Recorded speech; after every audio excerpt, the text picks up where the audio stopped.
বিশ্বে গর্ব করার মতো বাংলাদেশে আছে হাজার বছরের সমৃদ্ধ ঐতিহ্য, আর ঐতিহ্যের অন্যতম অনুষঙ্গ স্থাপত্যকলা। বাংলাদেশে যে স্থাপনা শৈলী এখনো বিমোহিত করে চলেছে অগণিত ভ্রমণচারী মানুষকে, তার মধ্যে আছে দেশ জুড়ে থাকা অগণিত মসজিদ। এ নিয়ে বাংলা ভিশনের ধারাবাহিক আয়োজন ঐতিহ্যবাহী মসজিদ।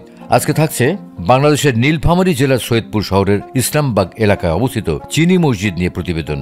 চিনি মসজিদ, যা কাঁচ মসজিদ নামেও পরিচিত, বাংলাদেশের নীলফামারী জেলার সৈয়দপুর শহরের ইসলামবাগ এলাকায় অবস্থিত একটি সুন্নি ইসলামিক মসজিদ। এই মসজিদের নির্মাণ কাজ 6 শতক জমির উপর 1863 সালে হাজী বাকের আলী আহমেদ শুরু করেন এবং 1 বছরের মধ্যে এটি একটি ছোট্ট প্রার্থনা ঘর হিসেবে সম্পন্ন হয়। পরবর্তীতে প্রতিষ্ঠার পরিবারের বংশধর ওয়াজির আলী আহমেদ মসজিদের সম্প্রসারণ ও সংস্কার কাজ শুরু করেন। এরপর 20 শতাব্দীর মাঝামাঝি সময়ে ওয়াজির আলী আহমেদের পুত্রগণ মফিজউদ্দিন আহমেদ ও শফিউদ্দিন আহমেদ, যারা পরিচিত বস্ত্র ব্যবসায়ী ছিলেন, তারা মসজিদের সৌন্দর্য বর্ধনের কাজ চালিয়ে যান।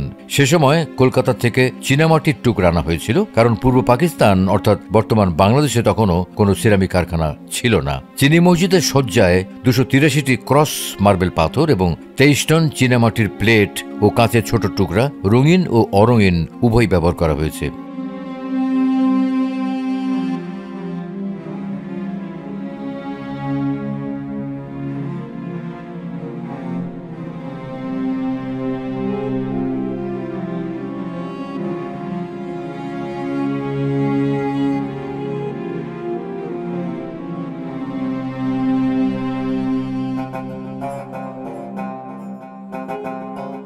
মসজিদটিতে 27টি মিনার রয়েছে, যার মধ্যে 5টি সম্পূর্ণ হয়নি।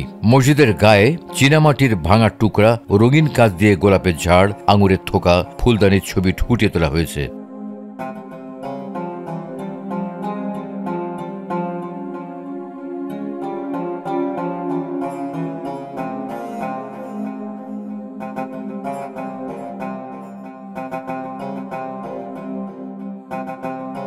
ভেতরে মেহরাব ও এর আশেপাশের নকশা সবচেয়ে রঙিন ও জমকালো।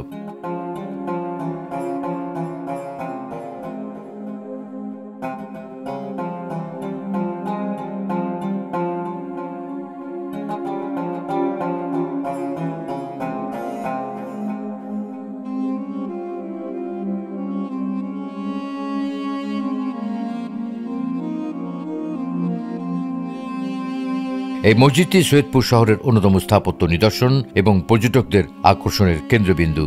আজকের মতো এই ছিল ঐতিহ্যবাহী মসজিদ নিয়ে বাংলা ভিশনের আয়োজন।